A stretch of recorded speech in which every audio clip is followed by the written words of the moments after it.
Nyt on tosi kovasti työttömiä ihmisiä ja ihmisiä jää työttömäksi niin kuin korkeista viroista, hyvistä työpaikoista, ihan vaan niin kuin tuotannollisista ja taloudellisista syistä, ei heidän omasta syystään, niin, ja ovat pitkiäkin aikoja työttömänä.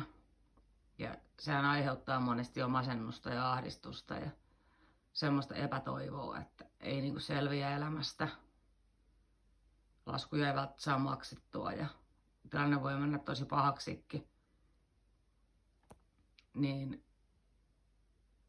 tähän voisi sanoa semmoisen esimerkin, että joskus nuorena olin ollut puoli vuotta jo työttömänä. Tuntuu, että elämästä ei selviä, ei ole mitään enää ylöspääsyä siitä. Mikä ei tuntunut miltään, kaikki oli ihan niin kuin kaaosta. Ei päässyt töihin, ei tapahtunut mitään. Mutta sitten alkoi miettiä, että mikä se voisi olla, mitä itse haluaisi tehdä, mikä nyt niin kuin parantaisi sitä omaa mielialaa. Ja sitten alkoi niin kuin miettiä keinoja, että mitä niin kuin tekisi. Tähän väliin voisin sanoa sen verran, että jos kiinnostaa kanavani videot, niin olisin tosi kiitollinen, jos tilaisitte kanavaa. Se olisi tosi mahtava juttu. Mutta palatakseni tarinaan, niin mietin, että mitä on aina halunnut tehdä, mistä tykkään. Ja lähdin sitten asiakaspalvelutyöhön.